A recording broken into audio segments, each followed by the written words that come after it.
গণ অভ্যুত্থান হয়েছে, যারা এই গণ অভ্যুত্থানের নায়ক ছিল, অবশ্যই তাদেরকে আমি সম্মান করি, তাদেরকে আমি ভালোবাসি। কিন্তু এ কথা মনে রাখতে হবে, আমরা যদি ত্যাগ স্বীকার করে ফাউন্ডেশন তৈরি না করতাম, ভিত্তি তৈরি না করতাম, কিসের উপর দাঁড়িয়ে এই আজকে ফ্যাসিবাদ থেকে দেশকে মুক্ত করতেন?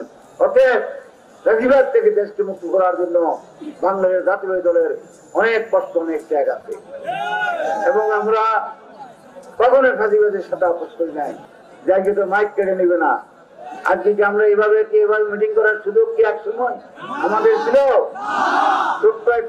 সামনে এক সময় আমরা মিটিং করার মধ্যে যত কষ্ট করছি, এই কথাগুলো মনে রাখতে হবে। অতীতকে ভুলে দিলে, অতীতকে যদি ভুলে যায়, ভবিষ্যৎ সুন্দর হবে না।